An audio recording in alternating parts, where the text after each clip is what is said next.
পাতিলাদহাৰ গাঁৱলেটিত বৃহৎ পৰিমাণৰ মূল্যৱান চোৰাং কাঠ জব্দ। বঙাইগাঁও জিলাৰ মানিকপুৰ আৰক্ষী থানাৰ অন্তৰ্গত পাতিলাদহাৰ গাঁৱলেটিত আজি মানিকপুৰ উপখণ্ড বন কাৰ্যালয়ৰ বন বিষয়াৰ নেতৃত্বত বন বিভাগ আৰু SSBৰ এটা দলে গোপন সূত্ৰৰ পম খেদি এক অভিযান চলাই বৃহৎ পৰিমাণৰ চোৰাং কাঠৰ কুন্দা জব্দ কৰিবলৈ সক্ষম হয়। জব্দ কৰা কাঠৰ কুন্দাসমূহ খয়ৰ গছৰ বুলি জানিব পৰা গৈছে।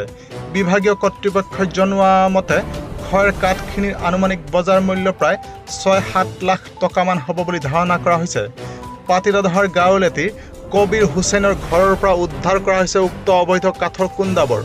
অৱশ্যে বন বিভাগৰ চকুত ধূলি দি পলায়ন কৰিবলৈ সক্ষম হৈছে কবিৰ হুছেইন।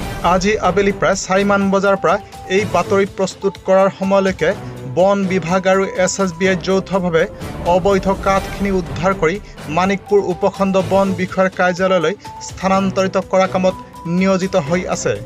বন বিভাগৰ এনে তৎপৰতাত সন্তোষ প্ৰকাশ কৰিছে স্থানীয় ৰাইজে। নমস্কাৰ, মোৰ নাম গোপেশ্বৰ দেৱনাথ। মই গাৰোটি VDBৰ ছেক্ৰেটাৰী আছিলোঁ, কিন্তু মই 2 মাহ আগতে ৰিজন দিছোঁ। যিহেতু এইটো একচেপ্ট হৈছে নাই এইটো মই ক'ব নোৱাৰিম। মই দোকানত আছিলোঁ, তেতিয়া বন বিভাগৰ মানুহ আহি মোক মাতি আমাৰ ঘৰৰ পূবফালে কবিৰ হুছেইন বুলি এজন মানুহৰ বিল্ডিং আছে, তাতে মাতি লোৱাৰ পিছত মই ওপৰেদি চালোঁ। তেওঁলোকে দেখালে যে ইয়াতে খয়ৰ গাছ আছে, খয়ৰ কাঠ আছে। সেই খয়ৰ কাঠখিনি আপোনাৰ তেওঁলোকে জব্দ কৰিছে। এইখিনি মই গম পালোঁ আৰু কথাখিনি। মানে ইয়াতে যে খয়ৰ কাঠৰ ব্যৱস্থা কৰে সেইটো মই নাজানো, কাৰণ আজিয়ে দেখিলোঁ। কাৰণ আমাৰ ইফালে প্ৰয়োজন নহয়, গতিকে নাহোঁ আমি ইয়াতে ইপিনে। এইটো নাম কবিৰ হুছেইন বুলি জানো, সোণাইখোলা ঘৰ। আজি 9/7/2025 ইং তাৰিখে আমি মানিকপুৰ উপখণ্ড বন কাৰ্যালয়ৰ কৰ্মীসকল, আই উপত্যকা বন সংমণ্ডলৰ ডিপুৰ কৰ্মী, লগতে SSBৰ কৰ্মীসকলে আমি বিশেষ সূত্ৰৰ পম খেদি গম পালোঁ যে পাতিলাদহাৰ গাৰোটি বুলি এডোখৰ ঠাইত কবিৰ হুছেইন বুলি এজন মানুহৰ ঘৰৰ চৌহদৰ ভিতৰত কিছুমান অবৈধভাৱে খয়ৰ কাঠ মজুত কৰি ৰাখে। আমি পিছত ইয়াৰে স্থানীয় VDBৰ ছেক্ৰেটাৰীৰ লগত লৈ আমি ভিতৰত প্ৰৱেশ কৰিলোঁ। ভিতৰত মানে তেতিয়া আমি কাঠখিনি জব্দ কৰি আমি লৈ যোৱাৰ ব্যৱস্থা কৰিলোঁ। আনুমানিক কিমানমান টকাৰ কাঠ? আনুমানিক ইয়াতে ৬-৭ লাখ টকাৰ কাঠ হ'ব। আনুমানিক ৬-৭ লাখ টকাৰ বজাৰ মূল্য হ'ব।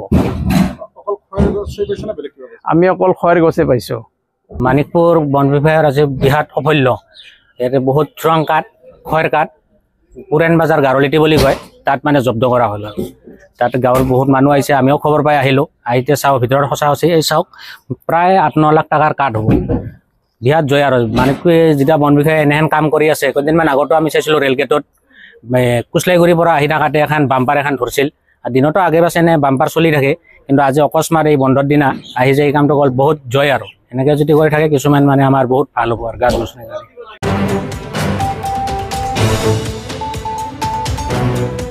মানিকপুৰৰ পৰা উদয়ন নাথৰ ৰিপৰ্ট, নিউজ টাইম 3।